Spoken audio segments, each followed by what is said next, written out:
Élections législatives 2017. Christophe Blondel. Bonjour à tous, direction la 3e circonscription ce matin et parmi les partis représentés partout en Eure-et-Loire, l'UPR, l'Union populaire républicaine portée par François Asselineau à la présidentielle à Nogent-et-Lucé, c'est donc Émilie Fabre qui est la candidate aux législatives. Bonjour. Bonjour chers auditeurs. Bonjour, alors vous combattez l'Europe avec vigueur. Il y a un président qui prône lui une Europe plus forte, qui s'est rendu d'ailleurs à Berlin au lendemain de son investiture. N'avez-vous pas l'impression d'être un peu en décalage avec les attentes des électeurs ? Pas du tout. Les électeurs n'ont pas voté pour Monsieur Macron pour son programme concernant l'Europe, puisque il n'y a pas eu de débat à ce sujet. Seul Monsieur Asselineau a proposé un débat sur l'Europe, clairement la sortie de l'Union européenne grâce à l'article 50. Pas de renégociation, parce qu'on sait que ça ne sert pas. Il faut l'unanimité des autres pays. Donc non, Monsieur Macron a été élu, peut-être parce qu'il est jeune et beau garçon. Alors ça, c'est votre sentiment, on verra bien. Votre parti, vous l'avez dit, plaide pour le Frexit. En quoi ça soulagerait la France? Et ne craignez-vous pas, comme à Nogent-le-Rotrou par exemple, des groupes comme Valeo, des groupes importants, ne se détournent finalement de l'Hexagone? Du tout. Si nous quittions l'Europe, nous ferions déjà 9 milliards d'économies. C'est-à-dire que nous donnons 23 milliards à l'Europe de contribution, on nous en retourne déjà que 14.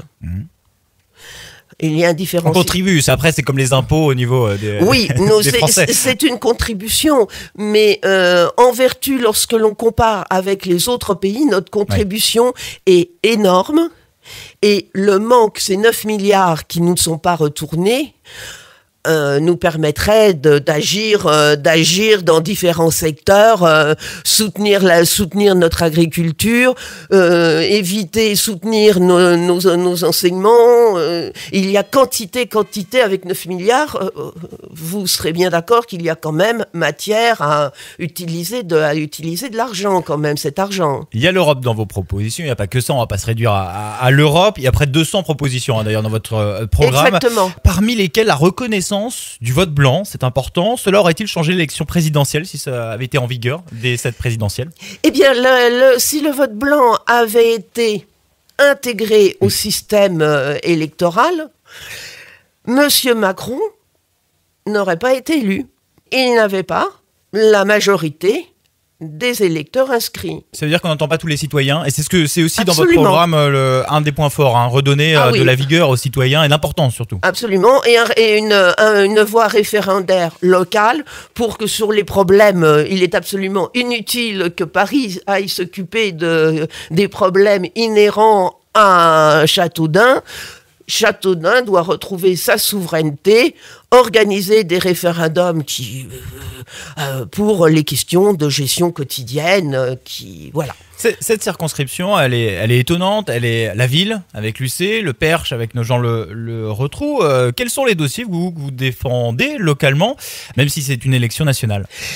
Nous sommes élus en tant que députés de la nation. Bien sûr. Nous ne sommes pas juste le député de notre circonscription. Mais il a un impact important, le député, au niveau du territoire. Exactement. Le député, les personnes sont en confiance avec leurs députés. Et moi, ce qui m'importe, c'est de lutter dans notre circonscription contre les délocalisations et contre la perte de nos terres agricoles. Pas de dossier sinon particulier, local, du moment? Pour l'instant, nous sommes dans le schéma de faire connaître les principales idées de M. Asselineau et de lutter pour ce qui est le plus important pour l'instant. Vous reconnaîtrez que les délocalisations, les usines, je crois que c'est, si je ne me trompe pas, c'est SFR qui va délocaliser, Veolia qui emploie des travailleurs détachés. Je pense qu'il y a suffisamment à faire pour l'heure sur ces dossiers. Sauver nos terres agricoles, qu'elles ne soient pas rachetées par des grands groupes. Oui, ça c'est important. Ensuite, nous adapterons, nous gérerons, voilà. Mais il faut rester vraiment dans le fondement qui permet à la région de retrouver son dynamisme. Et en tout cas, on vous a entendu ce matin. Émilie Fabre, candidate UPR sur la 3e circonscription. Merci.